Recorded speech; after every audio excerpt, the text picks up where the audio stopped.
সংস্কার এবং নতুন সংবিধানের দাবিতে দেশ গড়তে জুলাই পদযাত্রার আনুষ্ঠানিক সূচনা। জুলাইয়ের প্রথম শহীদ বীর যোদ্ধা শহীদ আবু সাঈদের কবর জিয়ারতের মধ্য দিয়ে রংপুরের পীরগঞ্জ হতে আমরা শুরু করছি। আপনারা সকলে জানেন, হাজারো মানুষের জীবনের বিনিময়ে, হাজার হাজার মানুষের রক্তের বিনিময়ে, হাজার মানুষের ত্যাগের বিনিময়ে যে নতুন বাংলাদেশ আমরা পেয়েছি, সেই নতুন বাংলাদেশকে গড়তে অবশ্যই পুরনো কাঠামো ভেঙে নতুন বন্দোবস্তের জন্য মৌলিক সংস্কার বাস্তবায়ন করতে হবে। যারা গণহত্যা সংগঠিত করেছে, বাংলাদেশের উপরে মানবতা বিরোধী অপরাধ চাপিয়ে দিয়েছে, তাদেরকে বিচারের আওতায় নিয়ে আসতে হবে।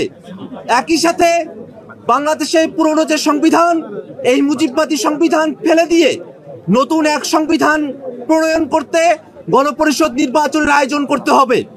এই সব কিছুর মধ্য দিয়ে এক নতুন বাংলাদেশ পুনর্গঠিত হবে।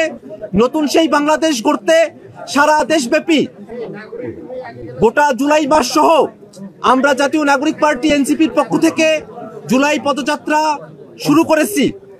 আপনারা সকলে জানেন, শহীদ আবু সাঈদ গত বছর 16 জুলাই রংপুরে বেগম রোকেয়া বিশ্ববিদ্যালয়ের সামনে রাস্তায় নিরস্ত্র একজন ছাত্র যৌক্তিক দাবিতে যখন তার কণ্ঠ উঁচু করেছিল, সেই সময়কার স্বৈরাচারী ফ্যাসিবাদী আওয়ামী পান্ডা পুলিশের নির্দেশে তাদের গুলিতে আবু সাঈদকে শহীদ হতে হয়। আবু সাঈদের সমাধির পাশে এসে আমরা দাঁড়িয়েছি, আমরা কবর জিয়ারত করেছি। আবু সাঈদের সমাধি এমন এক জায়গা যেখান থেকে আমরা বাংলাদেশ গঠন করবার শক্তি পাই। আবু সাঈদের কবর এমন এক জায়গা যেখানে আমাদের শোকের সমাপ্তি ঘটে। আবু সাঈদের কবর এমন এক জায়গা যেখানে আমরা দ্রোহের শক্তি পাই।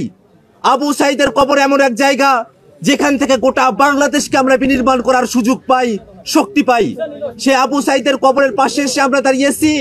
আবু সাঈদের কবরের পাশে থেকে তার কবরের মাটি ছুঁয়ে আমরা আজকে শপথ করছি, যতদিন পর্যন্ত না নতুন বন্দোবস্তের ভিত্তিতে, মৌলিক সংস্কারের ভিত্তিতে নতুন বাংলাদেশ গঠিত হবে, বৈষম্য বিরোধী বাংলাদেশ গঠিত হবে, বাংলাদেশে সামাজিক ন্যায় বিচার, সাম্য এবং মানবিক মর্যাদা পুনঃপ্রতিষ্ঠিত হবে, ততক্ষণ পর্যন্ত ছাত্র জনতার নেতৃত্বে জাতীয় নাগরিক পার্টি এনসিপির এই সংগ্রাম অব্যাহত থাকবে। সুপ্রিয় উপস্থিতি, আমরা আমাদের বক্তব্য দীর্ঘায়িত করব না।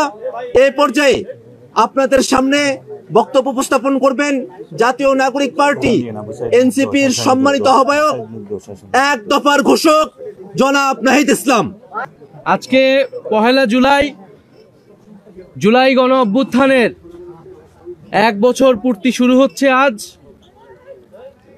ঠিক 1 বছর আগে এই 1 জুলাই আমরা বৈষম্য বিরোধী ছাত্র আন্দোলনের ব্যানারে আমরা একটি গণতান্ত্রিক আন্দোলন শুরু করেছিলাম, যে আন্দোলনে আবু সাঈদ সহ শরিক হয়েছিল হাজারো লক্ষ তরুণ ছাত্র জনতা। কিন্তু আমরা দেখেছি সেই কোটা সংস্কার আন্দোলন থেকে বৈষম্য বিরোধী ছাত্র আন্দোলনের ব্যানারে এই আন্দোলন গণবিস্ফোরণের রূপ নেয়, গণ অভ্যুত্থানের রূপ নেয় এবং স্বৈরাচারী ফ্যাসিবাদী সরকারের পতন ঘটায়। এবং এই পতন ঘটাতে ক্রিয়ানকের ভূমিকা পালন করেছিল আবু সাঈদের মৃত্যু। 16 জুলাই শহীদ আবু সাঈদ মৃত্যুর ঘটনা যখন আমরা শুনতে পেয়েছিলাম শহীদ মিনার থেকে, এবং পুরো বাংলাদেশ তখন শোকে দ্রোহে কেঁপে উঠেছিল। এবং 16 জুলাইয়ের পর থেকে এই আন্দোলন অন্য দিকে মোড় নেয়। হাজারো লক্ষ ছাত্র তরুণরা রাজপথে নেমে আসে এবং এই সরকারের বিরুদ্ধে দাঁড়ায়, ফ্যাসিবাদের বিরুদ্ধে তাদের যে প্রতিবাদ, যে নতুন বন্দোবস্তের আকাঙ্ক্ষা, সেটি ঘোষণা করে। আমরা আমাদের যে জুলাই পদযাত্রা, যেটিকে আমরা বলছি দেশ গড়তে জুলাই পদযাত্রা, যে আমরা স্বৈরাচারী ফ্যাসিবাদী সরকারের পতন ঘটিয়েছি, আমরা তার ব্যবস্থার বিলোপ চেয়েছি, কিন্তু যে একটা নতুন দেশ গড়ার জন্য যে উদ্যম দরকার, এখন যেই আমাদের গঠনের জন্য, রাষ্ট্র গঠনের জন্য আমাদের কাজ করা দরকার, সেই রাষ্ট্র গঠনের জন্যই আমরা মূলত এই জুলাই পদযাত্রা, যেখানে আমরা সারা বাংলাদেশের মানুষের সাথে 64 জেলার মানুষের সাথে আমরা কথা বলবো, আমরা তাদের কথা শুনবো।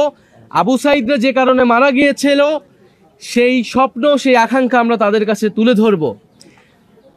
তাই আমরা আজকে আমাদের এই পদযাত্রাটা শুরু করেছি এই রংপুরের পীরগঞ্জ, এই পীরগঞ্জের এই পবিত্র মাটি যেখানে আবু সাঈদ শায়িত রয়েছেন, সে আবু সাঈদের কবর জিয়ারতের মাধ্যমে আমরা আমাদের পদযাত্রা শুরু করছি।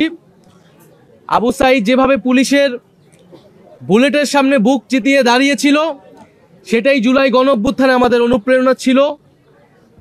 এবং আবু সাঈদের মতো অন্য সকল শহীদেরা আমাদের যে লড়াই, ফ্যাসিবাদী ব্যবস্থা বিলোপের বিরুদ্ধে আমাদের যে লড়াই, সেই লড়াইয়ের অনুপ্রেরণা। যুগ যুগ ধরে বাংলাদেশের মানুষ আবু সাঈদ, ওয়াসিম, মুগ্ধ সহ সকল শহীদদের এবং আহত যোদ্ধাদের শ্রদ্ধার সাথে স্মরণ করবে।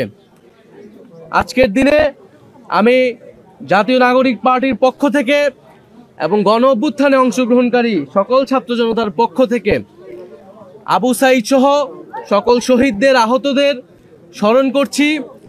এবং আমাদের যেই দাবি ছিল যে বিচার, সংস্কার এবং নতুন সংবিধান, সেই 3টি দাবি আমি আজকে আবু সাঈদের কবর থেকে পুনর্ব্যক্ত করছি। যে একটি নতুন বাংলাদেশ গড়তে হলে আমাদের অবশ্যই বিচার, সংস্কার এবং গণপরিষদ নির্বাচনের মাধ্যমে নতুন সংবিধানের দিকে যেতে হবে। এবং যে জুলাই ঘোষণাপত্র এবং জুলাই সনদ নিয়ে টালবাহানা শুরু হয়েছে, আমরা স্পষ্টভাবে আমরা হুঁশিয়ারি দিতে চাই, যদি কেউ আপনারা মনে করে থাকেন, যদি সরকার বা অন্য কেউ মনে করে থাকে যে এই যে হাজারো লক্ষ মানুষ যারা রাজপথে নেমে এসেছিল তারা ঘরে ফিরে গিয়েছে, তাহলে আপনারা ভুল ভাবছেন। আমরা আবু সাঈদের কবর থেকে ঘোষণা করছি, আমরা বাংলার প্রতিটি পথে প্রান্তরে যাব। আমরা বাংলার ছাত্র জনতা, তরুণ, শ্রমিকদেরকে আবারও রাজপথে নেমে আসতে আহ্বান জানাবো। এবং আমরা 3রা আগস্ট ঢাকায় আসছি, বাংলাদেশের জনগণকে, ছাত্রদেরকে, শ্রমিকদের সাথে নিয়ে আমরা ঢাকায় ঢুকবো এবং আমাদের যে জুলাই ঘোষণাপত্র এবং জুলাই সনদ, সেটি আমরা আদায় করে ছাড়বো ইনশাআল্লাহ। আপনারা যারা সাংবাদিক ভাই বোনেরা রয়েছেন, তাদেরকে আন্তরিক কৃতজ্ঞতা জানাচ্ছি, ধন্যবাদ জানাচ্ছি। এবং আমরা এই পদযাত্রা আপনাদেরকেও সাথে পাবো। আমাদের যে বক্তব্য, সাধারণ মানুষের যে আকাঙ্ক্ষা, সেটি জনগণের কাছে তুলে ধরবেন। আসলে মানুষ কি চায়, এই 1 বছরে মানুষের প্রত্যাশা আসলে কতটুকু পূরণ হয়েছে। এবং আমাদের মধ্যেও আসলে হতাশা রয়েছে, কারণ আমরা এখনো বিচারটা সম্পূর্ণ দেখতে পাইনি। আমাদের যে বৈষম্যহীন বাংলাদেশ, আমাদের যে সংস্কার, সেটিও আমরা আসলে সম্পূর্ণরূপে দেখতে পাইনি। ফলে আমরা মনে করি যে এই যে বলা হচ্ছে যে এইটা সরকার পতনের আন্দোলন ছিল, কেবল আমরা মনে করি এটা কেবল সরকার পতনের আন্দোলন ছিল না, এটি ছিল নতুন বন্দোবস্ত প্রতিষ্ঠার আন্দোলন। একটি দল পরিবর্তন বা ক্ষমতার হস্তান্তরের জন্যই গণ অভ্যুত্থান ঘটেনি। গণ অভ্যুত্থান ঘটেছিল এই যে একটি গণতান্ত্রিক বন্দোবস্ত, সেই বন্দোবস্ত প্রতিষ্ঠার জন্য। আজকে 1 জুলাই আনুষ্ঠানিকভাবে আমরা আমাদের কর্মসূচি শুরু করছি। এবং এই 1 জুলাই এই গণ অভ্যুত্থানে যারা অংশগ্রহণ করেছিল, আমি আবারও সেই সকল ছাত্র, পাবলিক বিশ্ববিদ্যালয়, প্রাইভেট বিশ্ববিদ্যালয়, মাদ্রাসা, স্কুল, কলেজ সহ সকল ধরনের ছাত্র তরুণ যারা নেমে এসেছিল, যে সকল নারী শিক্ষার্থীরা এবং নারীরা এই গণ অভ্যুত্থানে শক্তি জুগিয়েছিল, তাদেরকে স্মরণ করছি, আলেম সমাজকে স্মরণ করছি এবং শ্রমিক শ্রেণীকে স্মরণ করছি এবং পেশাজীবী সহ সাংস্কৃতিক কর্মী যারা এই আন্দোলনে এসেছিলেন এবং প্রবাসী ভাই বোনেরা যারা বিদেশে থেকেও এই আন্দোলনে আমাদেরকে সাহস ও শক্তি জুগিয়েছেন। এই সকল বাংলাদেশিকে আমরা স্মরণ করছি, তাদের প্রতিবাদকে আমরা নিজেদের বুকে ধারণ করছি এবং যে ঐক্যের জায়গা, যে অনুপ্রেরণার জায়গা জুলাই গণঅভ্যুত্থানের মধ্যে তৈরি হয়েছিল, আমরা তাদেরকে সেই গণঅভ্যুত্থানকে ধারণ করি। জাতীয় নাগরিক পার্টি সেই গণঅভ্যুত্থানের আকাঙ্ক্ষাকে ধারণ করে সামনে এগিয়ে যাবে। আসসালামু আলাইকুম।